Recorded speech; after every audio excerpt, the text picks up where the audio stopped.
Estás viendo RCI, Radio Canal Identidad.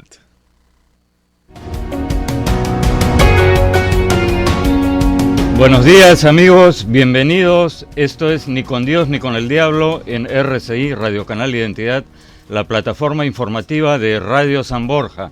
Sigue agitado el panorama político, muy agitado en el segundo día o el tercer día después del cambio abrupto de escenario político. De esto vamos a hablar en un minuto. Bienvenidos a Ni con Dios ni con el Diablo.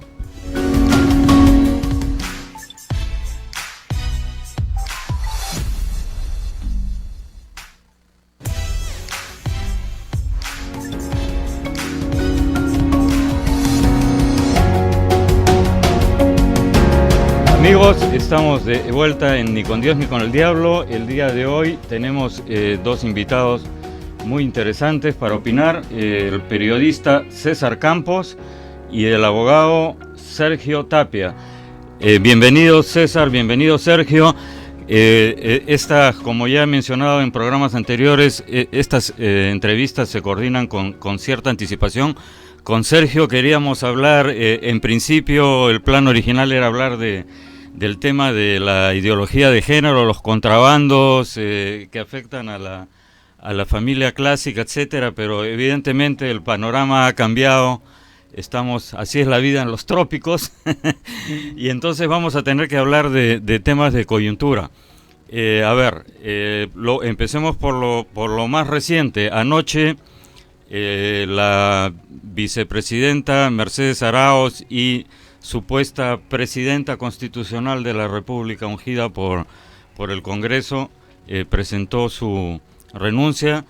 El premier ha dicho que el gobierno no se la acepta y que ella continúa como vicepresidenta porque ha presentado su renuncia ante un Congreso que no tiene efecto jurídico. Entonces, según el gobierno, Mercedes Arauz sigue como vicepresidenta. Incluso el premier ha dicho que tiene las puertas abiertas para ir a Palacio de Gobierno, a pesar de que por ahí creo que alguien de su entorno ha dicho que ni siquiera dejan entrar a su secretaria. Pero en fin, el tema, César, Sergio, es que recuerdo hace muchos años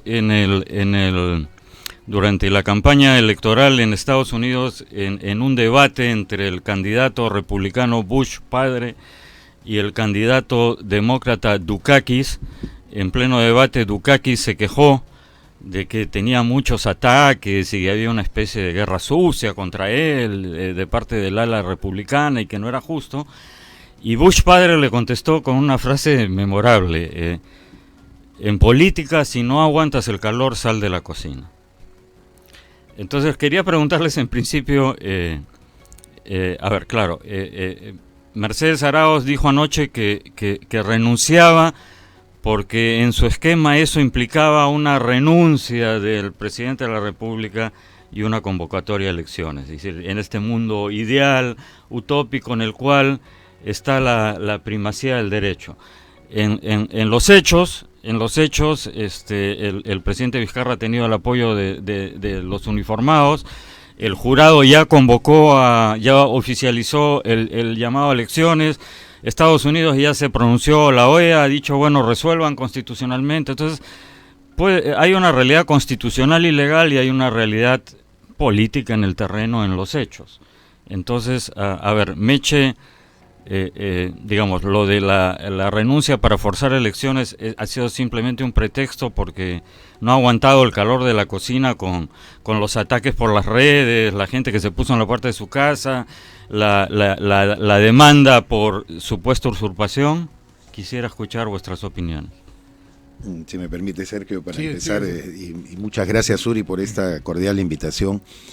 En efecto, lo primero que hay que decir que la renuncia de la doctora Mercedes Arauz Fernández cambia radicalmente pues el panorama, ¿no?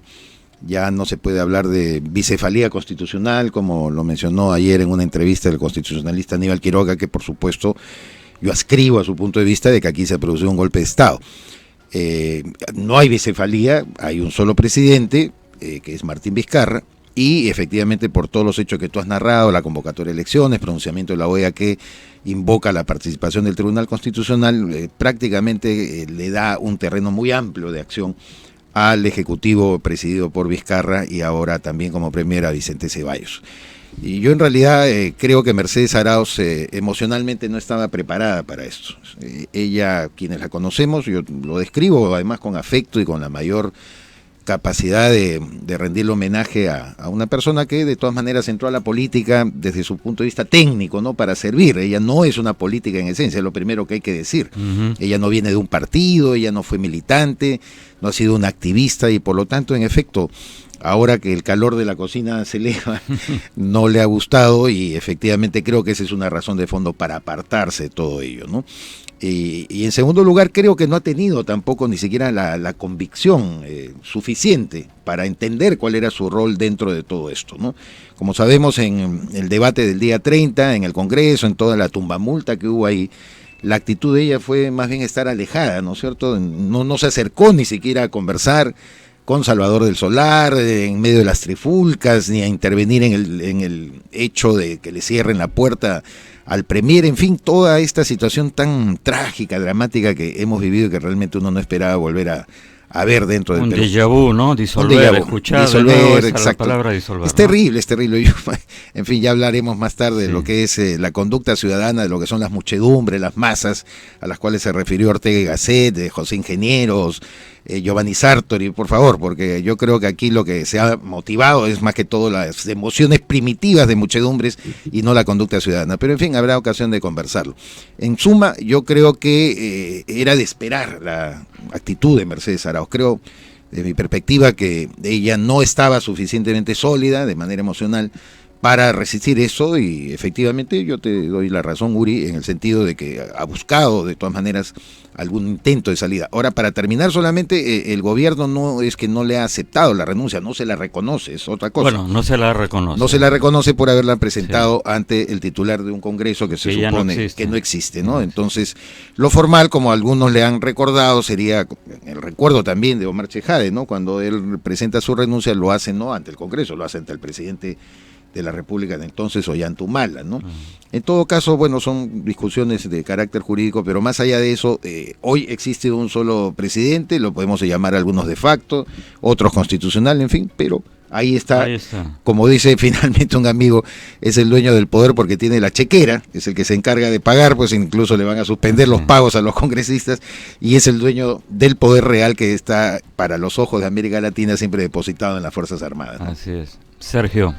Sí, yo agradezco a César que haya establecido algunos ejes de la conversación, aunque en algún momento voy a retomar el eje de género y su relación con estas circunstancias. Correcto. Solamente entre paréntesis. Perfecto. Evidentemente, ya que te ha franqueado, César, de que tú crees que hay un golpe de Estado, yo pienso, en contrario al Poder Ejecutivo actual, porque él encarna de la ideología de género. Entonces, mi opinión, como la de todos, está parcelada desde un punto de vista de los principios que uno tiene.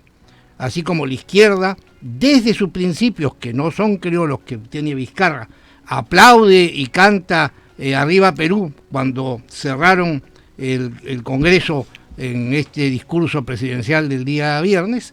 De todas maneras, a mí yo lo lamento mucho porque se fortalece una tendencia ideológica que es la ideología de género en el Perú, de la cual hace 3 años que estoy en ese combate, militante en las calles. Pero en fin, dentro de los ejes que ha dado César, que me parece muy interesante.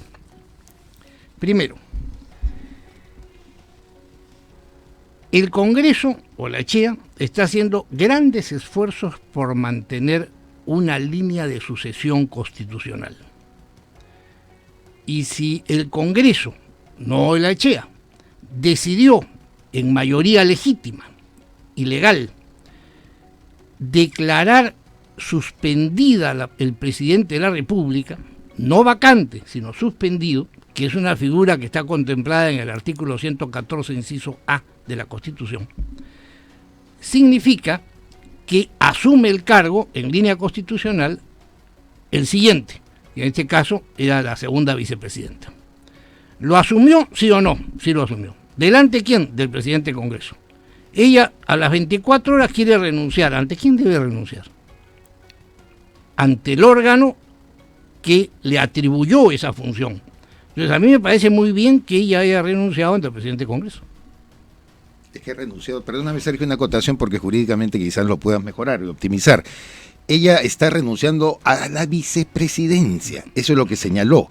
No, a las dos cosas. A las dos cosas. Está renunciando a la vicepresidencia y a la encargatura que le dio el Congreso de la República. Bueno, ella puede haber tenido un error de renuncia, pero lo que está renunciando, o sea, si renuncia solo a la vicepresidencia, ¿no? ¿Ante quién renuncia? Debía renunciar en todo caso ante el Jurado Nacional de Elecciones, ni siquiera ante el presidente de la República, porque el presidente de la República no la ha ungido, la ungió el pueblo.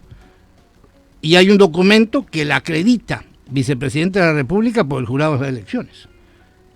Ahora, ¿quién la unge de vicepresidenta a presidenta? El Congreso. Entonces, marcando la misma línea constitucional que establece en caso de suspensión, 114 de la Constitución, ¿quién asume ahora la presidencia de la República? El presidente del Congreso debería, pero ya Pedro Laechea ha dicho que no. Bien. Además, para agregar para digamos, el mundo fáctico y para usar una palabra de moda, y el mundo jurídico, Olaechea ya tiró la toalla desde el momento que ha convocado para hoy al Pleno del Congreso, es decir, ya ha aceptado que ya no es presidente del Congreso, sino que solo preside, de la Comisión Permanente, Después, Comisión Permanente. Mira, Uri, vamos a ir al mundo fáctico, al mundo jurídico, de lo que debería ser, ¿no? Sí. Y al mundo para Julius también, de todos los embriagados en este tema. De acuerdo. Hay tres puntos. Dale. Los que están embriagados con el poder, siempre muy efímero, pero hay gente empoderada hoy día, de la noche a la mañana, y vamos a ver el mundo de los hechos y el mundo de lo que el mundo de lo que es y el mundo de lo que debería ser. Correcto. Bien. Entonces, hay unas líneas de sucesión constitucional que dan legalidad y legitimidad a quien es ungido para una función pública. Y también hay deslegitimidad e ilegalidad e inconstitucionalidad quien no la respeta. A mí me parece que no hay una actitud de respeto a las líneas constitucionales, legales y de la legitimidad más en el Poder Ejecutivo que en el Congreso. El Congreso ha tratado de mantenerse en los cánones jurídicos y sus hechos encajan en las dimensiones que da la estructura jurídica. A veces hay cosas que pues ya no puede haber previsto la estructura jurídica, pero todo este tema sí está previsto. Dice, en caso de vacancia, ¿qué cosa se produce? En caso de vacancia se produce una sucesión en la cual permanentemente el presidente de la República no ejerce. ¿Y por qué? Porque los casos de vacancia son muertos. Solamente milagrosamente alguien puede resucitar, que no es lo normal. Entonces cuando uno muere es vaca definitivamente. En caso de que el Congreso lo declare, no temporalmente, como establece el 114, que es lo que se le ha aplicado, sino el 113, permanentemente incapaz moralmente o físicamente, lo declaró moralmente. Entonces ya no puede continuar el presidente de la República jamás, según el 113. Parcialmente, sí, por unos meses, como lo ha declarado el Congreso. Entonces el Congreso está en los cánones. Ahora, sí estoy de acuerdo con César en apuntar de que en la línea de los hechos le faltaban votos al Congreso, porque si los pudo haber tenido el día viernes, lo vacaban. Faltó un voto. ¿Y quién estaba en el Palacio Legislativo y no ingresó al hemiciclo? Y no dio el voto que faltaba. Mecha Arauz. Salieron 86 votos y 86 votos para declarar no la vacancia, sino la suspensión. Y no requiere 87 votos la suspensión, sino 50 y tantos. Pero si entonces ella siempre estuvo en una actitud dubitativa, de entrar o no entrar. Su propio discurso es ambidiestro cuando asume la presidencia de la República. Ahora, la presidencia de la República, como la vicepresidencia, son renunciables. Lo que no es renunciable es ser congresista. Entonces ahí viene la pregunta del primer ministro. él acepta que lo hayan renunciado, sigue siendo congresista, dejó de ser congresista, quiere renunciar, o sea, si es congresista, entonces el Congreso perfectamente, y la Comisión Permanente son sus atribuciones, le puede aplicar un procedimiento moral y expulsarlo por ética parlamentaria de la condición de congresista. O sea, hay todo un revuelo. Y entonces, ¿cómo podría resolverse este nudo gordiano? Hay dos remedios. O desatas el nudo o lo cortas de un sablazo. ¿Cómo sería el corte por sable? A ver, ¿cómo sería desatar y cómo sería cortar? Desatar es lo que ha dicho el cardenal Cipriani. Tengan otra actitud, pónganse de acuerdo y dialoguen con franqueza. Eso a estas alturas, sí, mi estimado Sergio, ya tenemos el antecedente. Cuando Pedro Laechea asume, yo creo que con muy buen criterio, le dice al presidente Vizcarra, ni para usted ni para mí, ni yo voy al Palacio de Gobierno, ni usted viene al Palacio Legislativo, nos encontramos justamente a mitad de camino, en territorio eclesiástico, digamos, y ya sabemos el papel histórico que juega la Iglesia Católica en el Perú y actualmente, ¿no es cierto?, como mediador de conflictos, ni para usted ni para mí. Y el presidente Vizcarra le dijo no. Y entonces Olaechea, bueno, ahora es fácil ser, digamos, profeta del pasado, pero bueno, hay quienes dicen que Olaechea hizo mal en ir, otros dicen que hizo bien porque si no hubieran dicho es culpa de él, no quiere dialogar. Olaechea aceptó ir a Palacio de Gobierno.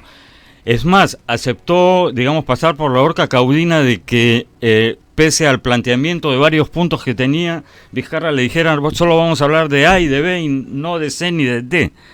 Y sin embargo, bueno, ya sabemos cómo terminó. Entonces, bien. Te interrumpí, Sergio, pero sí, creo que el desatar el nudo no lo veo la otra forma es, políticamente. Ya cortarlo, ¿cómo sería? Bueno, hay varios que tienen cuchillo para cortar o sable para cortar. Primero, la OEA no se ha expresado. Almagro no representa en estos casos que tienen que ver con la soberanía y la expresión soberana de un pueblo a la OEA. La representa el Consejo Permanente, la reunión de todos los cancilleres de América. Entonces, la opinión de Almagro es un papel... O sea, el comunicado de ayer de la OEA no le das mayor peso ni validez, en el cual dice... Además, que arreglen, o sea, lo que dice es es un pleito interno, arréglense ustedes. Almagro debió convocar este tema cuando recibió la carta de Olaechea al Consejo Permanente. Él no es un órgano decisorio en la OEA, es un órgano administrativo, la Secretaría General. Entonces la OEA sería uno que podría... Es como si tú presentases un papel y el jefe de MC Partes te resuelve el tema. ¿Quién es el jefe de MC Partes? Bueno. ¿Ok? Bien. Almagro es el jefe de la Secretaría General, o sea, de todas las mesas Partes de la OEA. Segundo, el sable lo tiene la OEA. Todavía la OEA no se ha pronunciado. Pero sí hay pronunciamientos interesantes de instituciones que no son amigas del Congreso, como el Defensor del Pueblo. Y el Defensor del Pueblo dice en su comunicado, en el número 3, en el numeral 3 dice, después de haber chancado al Congreso en el 1 y 2, dice, el presidente se ha apartado de la Constitución en la decisión que ha tomado. Después está el comunicado del Colegio de Abogados de Lima, de Morón, mientras todos los colegios se han ido pronunciando, se pronuncia con cierta parsimonia y bostezos, y dice también coincidentemente en el numeral 3, hay quiebre de la democracia. Entonces, yo ciudadano peruano leo al Defensor Pueblo y digo, y me dice, tu presidente se ha apartado de la Constitución, se ha distanciado de la Constitución. Y soy abogado y el Colegio de Abogados me dice, mi decana, hay quiebre de la democracia. Entonces mis convicciones en favor del Congreso y en contra, mirando contra al Poder Ejecutivo en el peligro que representa para los principios que yo tengo en mi vida, que es la defensa de la vida y la auténtica representación política, temo lo que está pasando en el Perú y lo califico, coincidiendo con César, de que esto es un golpe de Estado. Pero, a ver, Sergio, yo, parafraseando a Stalin respecto al Papa, pregunto, ¿cuántas divisiones tiene la OEA? ¿Cuántas divisiones tiene la Defensoría del Pueblo? ¿Cuántas divisiones tiene el Colegio de Abogados? Divisiones uniformadas y con armas. Yo sí entiendo, a ver, me pongo un poco doy un paso al costado. Yo creo que lamentablemente, yo coincido que esto es una ruptura del orden constitucional, pero yo no creo que, es decir, Yo no creo que Vizcarra pueda ser persuadido ya por ningún órgano, es mi impresión, ni externo ni interno. Es decir, tú no cruzas el Rubicón para después retroceder. O sea, Vizcarra ya cruzó el Rubicón. Y yo creo que este es el primer paso en un largo camino que ya conocemos, que puede terminar en un modelo chavista. A mí me da la impresión, Vizcarra en los hechos fácticamente ya tiene la situación, me parece, controlada, y el escenario político en este momento dominado. Estados Unidos ya ha sacado un comunicado un poco críptico diciendo, bueno, la democracia. España también sale diciendo, bueno, nos interesa mucho el Perú. Entonces, pero más allá de declaraciones líricas no veo ningún movimiento. La situación en Venezuela ha llegado a un nivel tal que ya sería descarado mirar para otro lado, pero en el Perú aparentemente. Entonces, mi impresión, y quisiera la opinión de César y luego la tuya nuevamente, Sergio, por favor, es que esto va a elecciones, o sea, ¿cuál es el plan de Vizcarra, en mi opinión? Las elecciones en el Congreso 2020, tratar de obtener la mayoría, y luego ni siquiera necesita convocar una constituyente, porque en un año le alcanza para 2 legislaturas ordinarias, modificar la Constitución y postular en el 2021 y quedarse 5 años y a lo mejor 10. Es decir, nadie hace todo lo que ha hecho Vizcarra por un año o un año y medio, me parece, es mi opinión. No sé, ¿tú qué opinas, César? Y eso también, coincidiendo perfectamente contigo en esta última parte, Uri, habla del otro lado de la mesa. Es que nosotros no podemos concentrarnos solo como analistas, ¿no?, en mirar la conducta del gobierno, que ya coincidimos en que ha roto el orden constitucional peruano.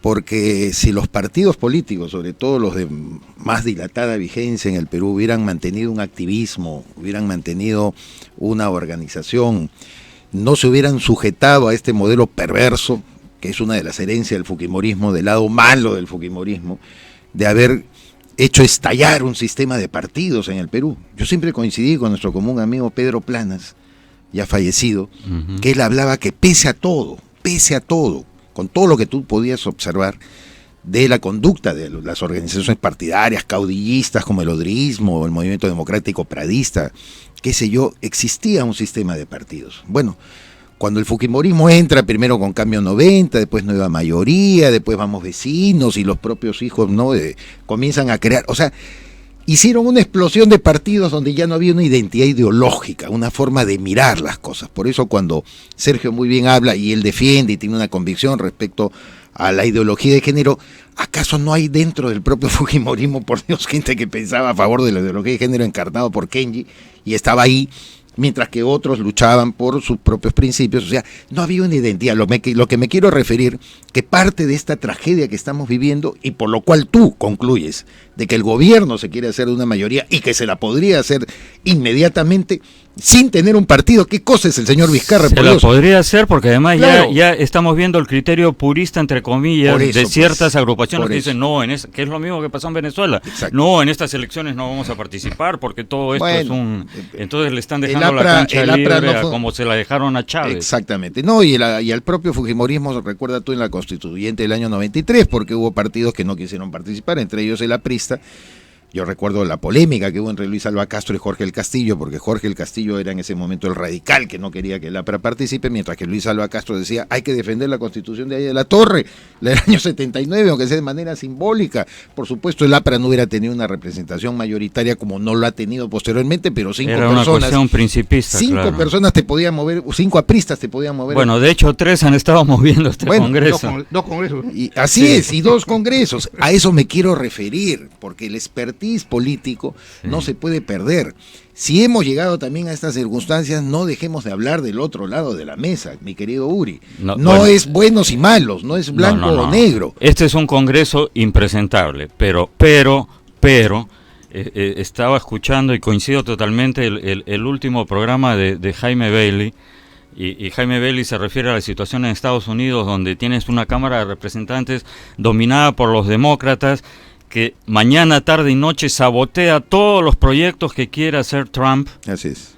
Y ahora está tratando de llegar a un juicio político, un poco forzando las cosas, pero a Trump si Trump saliera a decir hay que cerrar el Congreso, es decir, o cualquiera en Estados Unidos saliera a decir hay que cerrar el Congreso, le pone un chaleco de fuerza o lo meten a la cárcel. Entonces, las democracias parlamentarias. Las democracias sanas, en las democracias sanas a nadie se le ocurriría, y hay que reconocer también que la Vizcarra ha sabido un poco aprovechar ese sentimiento popular que no seguía por ningún parámetro legal ni constitucional, de alergia o de repulsa al Congreso. La verdad es que en las calles hay una porción grande de gente, hay que reconocerlo, y por eso ayer yo decía en ese programa que no necesariamente Vox Populi es Vox Dei.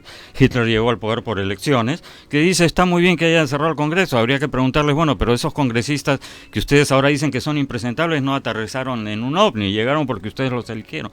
Hay toda una serie, y luego los partidos políticos, ni los organismos encargados del tema político, ni los partidos políticos han sabido tampoco modernizarse. Estamos en una era digital donde deberían aprovecharse mejor las redes, en la cual las reglas de la OMP y del Jurado Nacional de Elecciones también podrían pasar, ya no por la exigencia física de que haya locales, sino tienes tecnologías blockchain que facilitarían la inscripción o la participación ciudadana por las redes, en fin.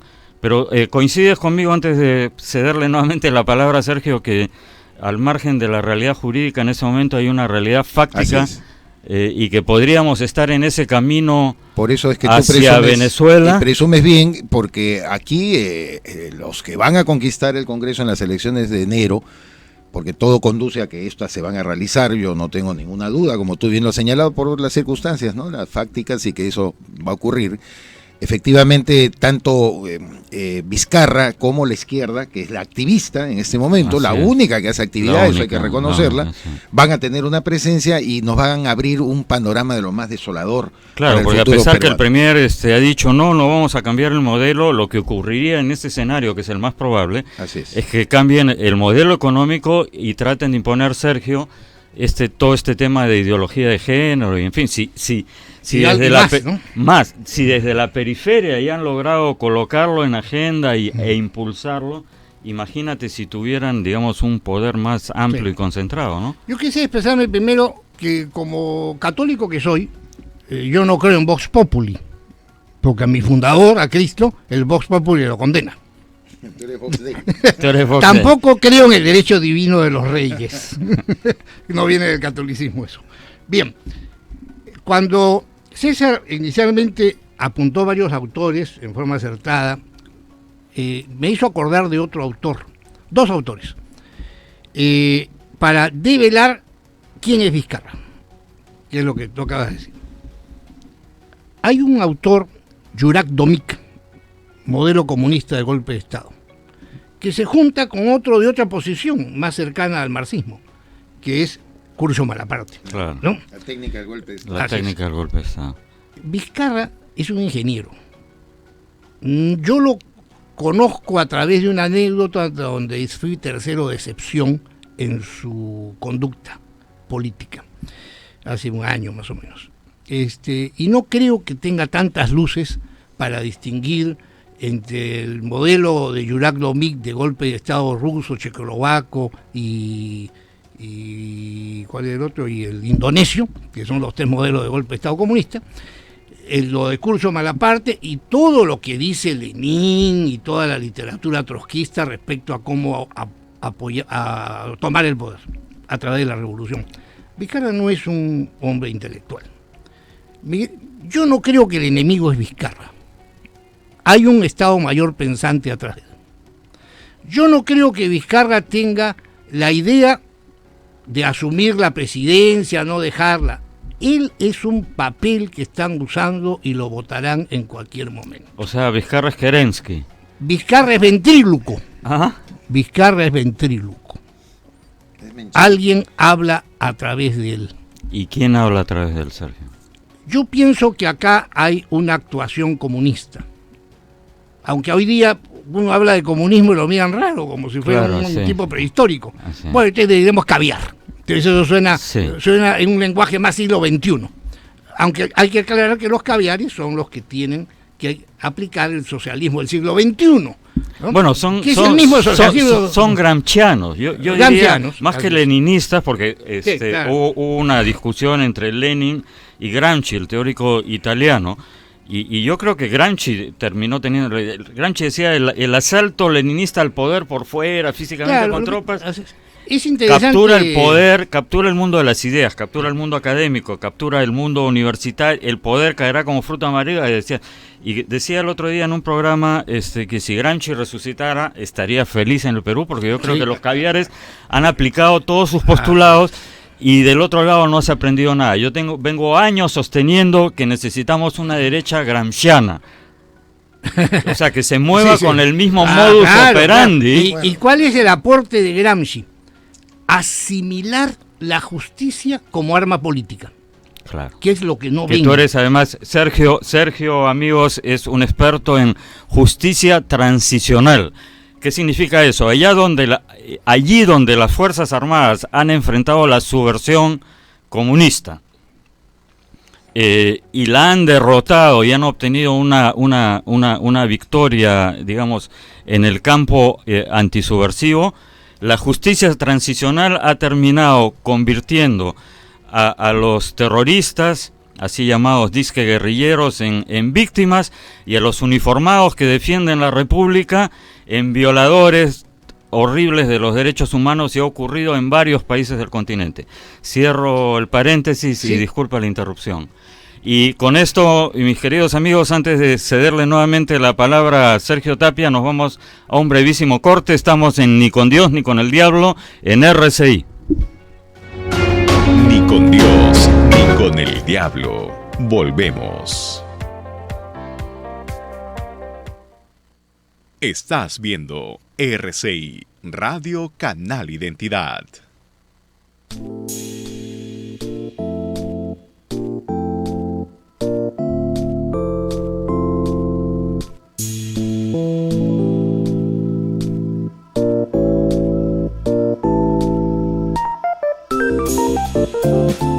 Café Solar de Samaniego. Disfrútalo sin azúcar. Somos RCI, la plataforma informativa de Radio San Borja. Ahora es más fácil comunicarse con nosotros. Envíanos tus consultas o denuncias. Somos RCI. 928-14-3514. Visítanos también en nuestras redes sociales. Somos RCI. RCI, Radio Canal Identidad.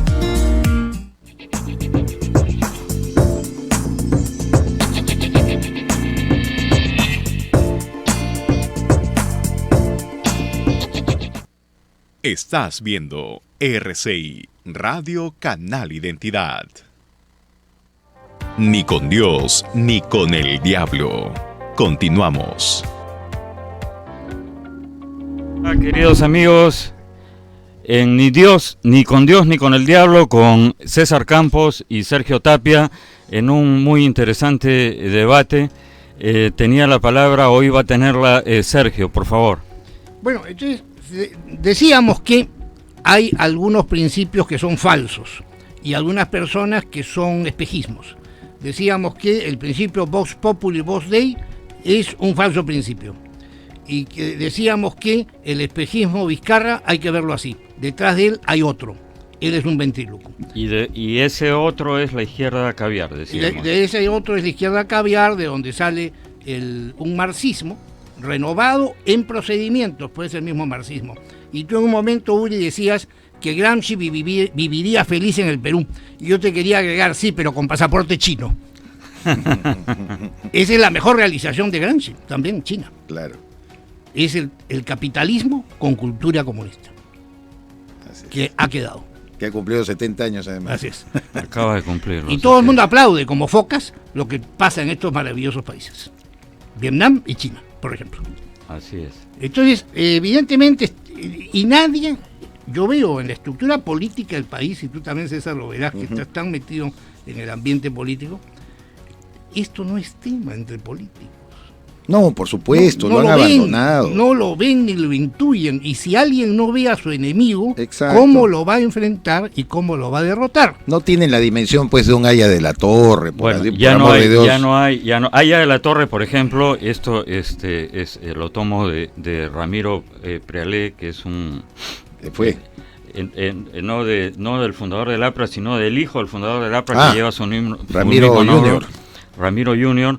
Efectivamente, Haya fue en el Perú, antes de Haya, los partidos políticos eran un cenáculo, pisco y butifarra. Haya va a Europa, ve las movilizaciones de masas en Italia, toma ese ejemplo y lleva las masas a la política peruana con masas, con participación, con partidos. Eso fue el siglo XX.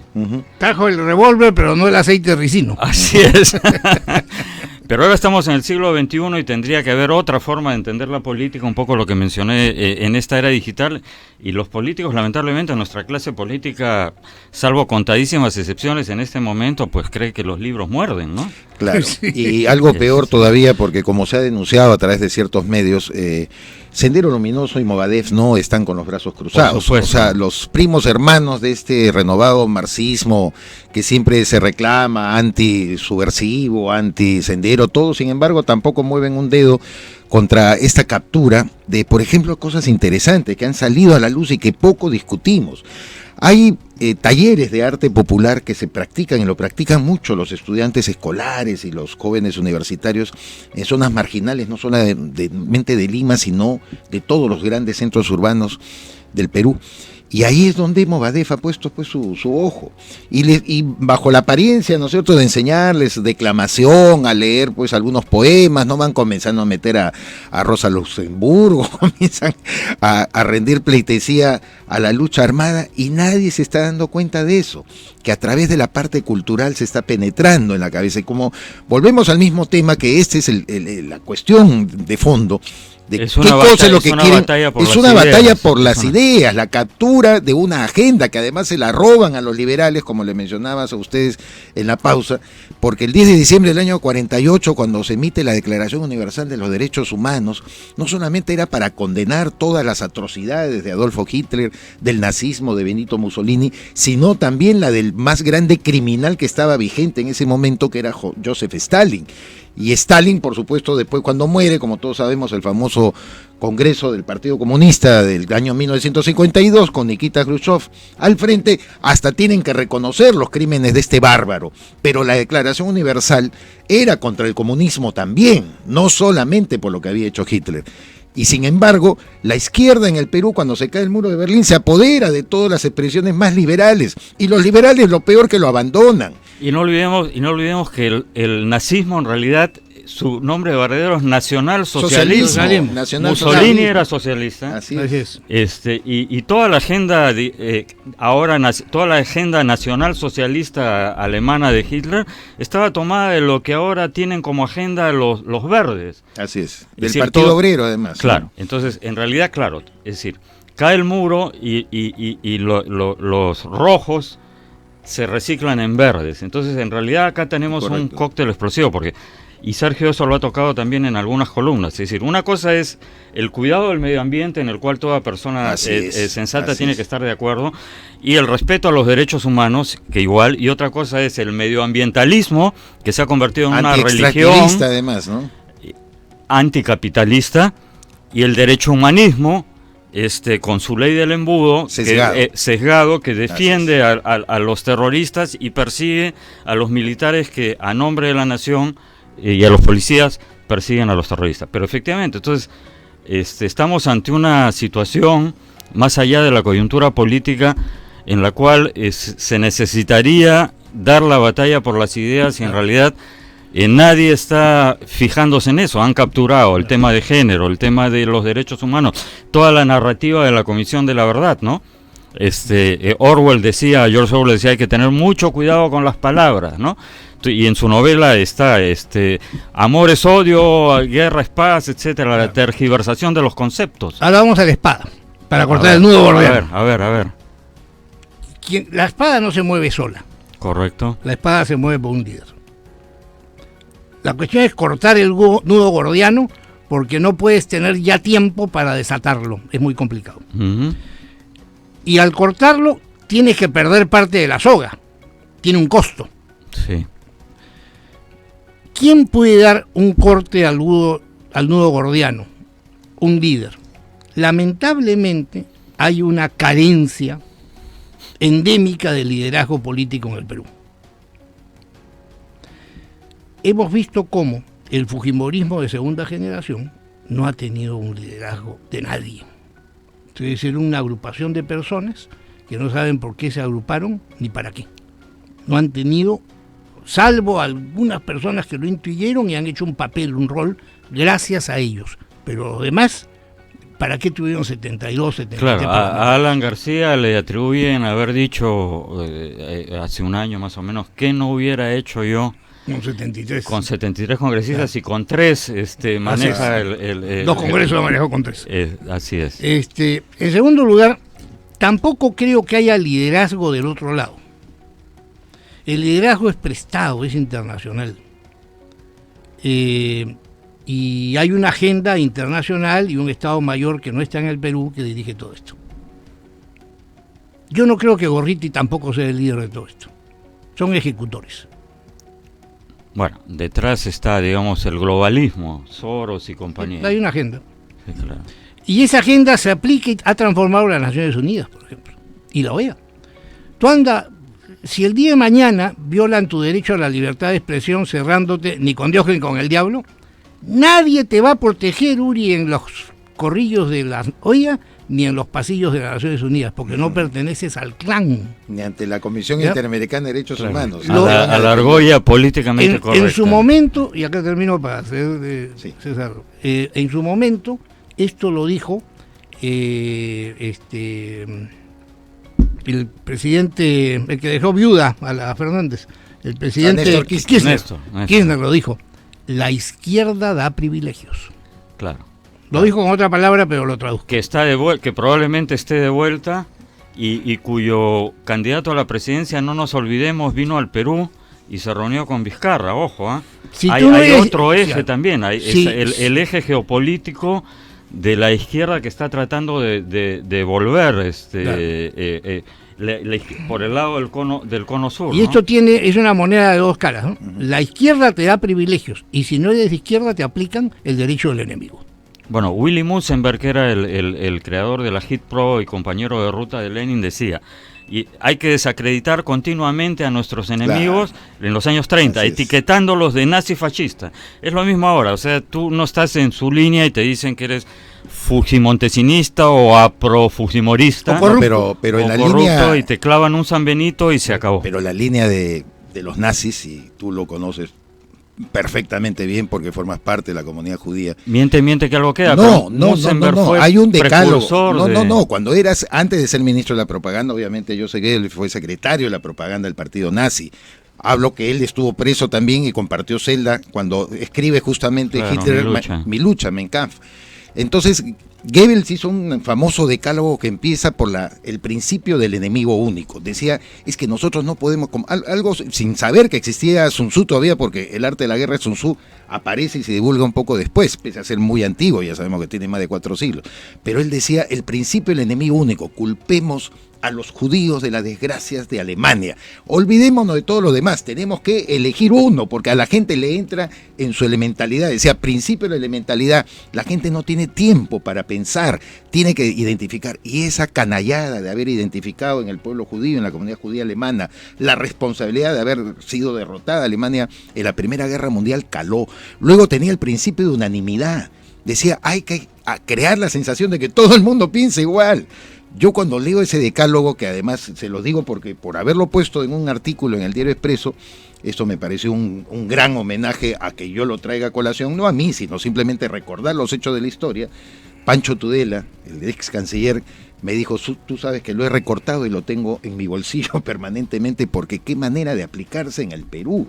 El principio de las ondas, en esa época no existía pues el internet, ¿no? Pero ya Goebbels hablaba de que hay que crear sondas de opinión, tercerizar.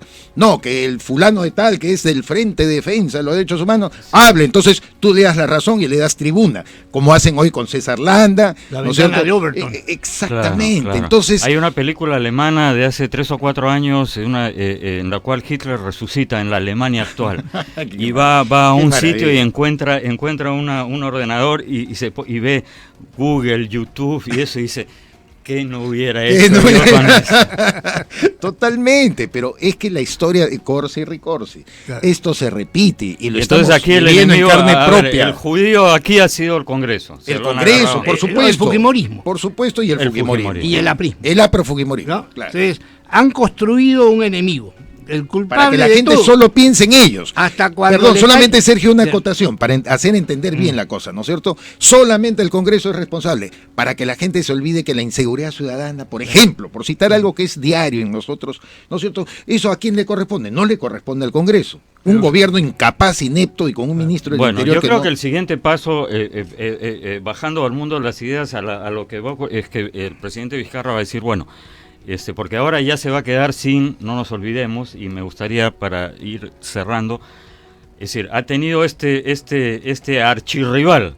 Yo ayer decía, ¿qué pasa si un día Batman se queda sin el Joker? Entonces, ha tenido este villano, pero ahora este villano ya no funciona, o sea, ya se acabó el villano. Bueno, digamos, hoy los fiscales van a tener los codinomes famosos, entonces seguramente habrá unos 10 días más si es que aparece algún congresista, ven, yo tenía razón, porque este es un congreso. Tratando de focalizarlo en esos 5 o 6 congresistas. Bueno, pero digamos que tiene para un par de semanas más, pero después ya va a tener que sacar un conejo distinto de la galera, ¿no es cierto? Porque ha estado durante meses sacando el mismo conejo blanco hasta que ha terminado estrangulando. Pero estábamos hablando de los 3 mundos, ¿no? Estamos en el ese es el mundo. Entonces, de Odo, de un mundo para Julio. Lo que va a pasar ahora, pienso, es que va a decir, bueno, es cierto, hay problemas, pero yo no he podido avanzar con la reconstrucción del norte, ni he podido erradicar la delincuencia por culpa de este Congreso obstruccionista. Entonces, si tú quieres que el Perú mejore en los hechos, apóyame con una mayoría en el Congreso y yo voy a transformar el país. Yo me imagino que ese es el discurso que viene a continuación. Mira, los comunistas asentaron el poder después de la Segunda Guerra Mundial en media Europa, hablando de lo que habían hecho sus enemigos políticos antes de las invasiones nazis. O sea que él va a recordar al fujiaprismo. Va a seguir hasta el fin de los tiempos. Bueno. Sí, hasta que se acabe. Hasta que el papá patrono de él ya cambie de personaje, cambie de muñeco y el ventríloco hable por otro. Ya, ahora, entonces, cuando dices, a ver, hay una batalla política y una batalla por las ideas. Ya sabemos que de un lado se están moviendo activamente en activismo político, subrepticiamente aquellos que están en la periferia, antimineros, gobernadores regionales que también tienen una agenda, todo lo demás, y además los subversivos que están haciendo su trabajo, ellos tienen paciencia, ellos ven en términos de décadas, a mediano y largo plazo, efectivamente. A mediano y largo plazo, ¿no es cierto? Entonces, un poco, César, trasladándote el planteamiento de Sergio, ¿quién podría ser ese ¿hay algún líder a la vista que pueda enfrentarse a esto? ¿Lo vislumbras? ¿Algún político, sí? ¿Lo puedes encarnar en alguien? No, en absoluto. Ahora todos los, incluso aspirantes a la presidencia de la República, como el señor Julio Guzmán, Verónica Mendoza, colaboradora de Nadine Heredia, nunca hay que olvidarlo, ¿no? Porque qué piola pasan cuando veo en las marchas a la señora Glave, ¿no? Indira Wilca, todas las que fueron dependientes de Susana Villarán, una corrupta que está muy bien detenida en la cárcel, pues con ellas no fue la cosa, ¿no? Pero en fin, Verónica Mendoza, Julio Guzmán han sacado cara por la decisión del gobierno. Como bien analizado Sergio, y tú mismo lo has suscrito también, evidentemente le van a tirar una patada en el trasero a Vizcarra, y Vizcarra, coincido con Sergio, no es el enemigo. Estos son los que sobreviven y van a tener algún potencial. Al otro lado, es decir, los que se han opuesto a esta ruptura del orden constitucional, yo no veo ningún liderazgo sólido. Están los mismos parlamentarios que están muy cuestionados por el colectivo. Podrán surgir algunas figuras ahí, pero la verdad que a ellos los atrapa también la imagen general que se ha trazado el gobierno, del Congreso, de una manera absurda.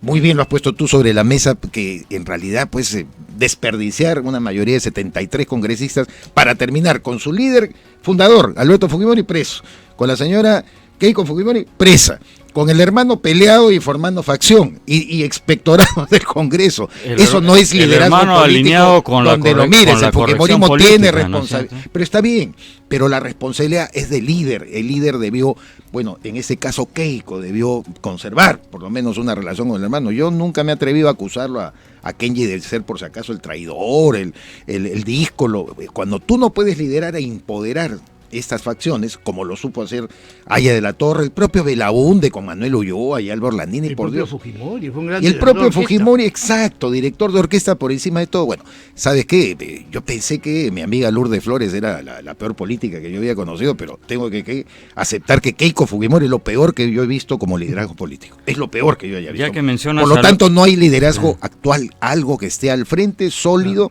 aceptable como para enfrentarse. Pero hay circunstancias en la historia donde no se ve claro y surgen. Bueno, sí, la naturaleza y la política aborrecen el vacío y tendrá que ser llenado alguien. En algún momento va a surgir alguien. No tenemos pues la bola de cristal para determinar, claro. Se llama, es así, ¿no? Sí. Este es como el Mesías, se espera. No se sabe quién es, pero vendrá. Sí, y ya que mencionas lo de las encuestas, hay que añadir otro elemento en todo esto que estamos hablando y quisiera, nos faltan pocos minutos, el tema del TC, que lo hemos dejado de lado. Pero, a ver, a propósito de Lourdes, cada vez que mencionan a Lourdes yo me acuerdo del famoso, así llamado fotoaudio. Y todos se acuerdan de esa frase, métanse la alcaldía. Pero para mí hay una frase más importante que esa. Una frase en la cual Javier Barrón le dice a Lourdes, pero Lourdes, no te preocupes, yo hablo con Alfredo y movemos un poco las cifras. Y Lourdes no le objeta nada. Entonces ahí pasamos... En la última clase magistral que dio Alan García horas antes del trágico desenlace, él hablaba justamente, y tú lo has mencionado, la manipulación para que todos se sientan, es decir, si te sientes dentro de la manada, si te sientes dentro del molde, te sientes bien contigo mismo. Y él decía que las encuestas forman parte de ese esquema, ¿no? Entonces tú no quieres aparecer como un disidente, entonces... la mayoría opina que no sé, pues la Tierra es cuadrada. Sí, yo también digo que la Tierra es cuadrada para sentirme dentro del grupo. Entonces, los sondeos de opinión en el Perú en este momento están jugando un papel, yo diría, triste, y para no hablar de algunos medios de comunicación, y todo esto me recuerda a la famosa frase de Lenin, ¿no? Los capitalistas y por extensión la clase política es tan tonta que nos termina dando la soga con la que vendiendo la soga con la que lo vamos a ahorcar, ¿no? Ahora, el Ajato es una gran operación del socialismo del siglo XXI realizada con empresarios liberales. Claro, o ellos sea, le vendieron la soga ahí hay un a gran América ejemplo. Latina. Claro, ahí tenemos el Foro de Sao Paulo y todo. El Foro de Sao Paulo financiado por esa corrupción. Claro, Lula y nadie dice, y Brasil sí. ¿Y quiénes fueron los socios acá? Los Mero Quesada, los Graña, la aristocracia o la oligarquía. Así es. Los socios, digamos, no ideológicos, ellos simplemente hacían negocios, ¿no? Lamentablemente, pero fueron socios. Ahora, el TC, a ver, la OEA ha dicho, se lava las manos y dice, bueno, que lo resuelva el TC. Yo creo que la madre del cordero aquí ha sido, y yo creo que la pataleta que le dio al presidente, y por eso cambió el discurso y todo, es porque no reeligieron a Salaverry, que es el que había estado encarpetando el tema de la renovación del TC, porque yo creo que nos estamos dejando de lado una pieza clave que ha desencadenado todo esto, y yo creo que es el TC. ¿Quién nos puede decir Salaverry?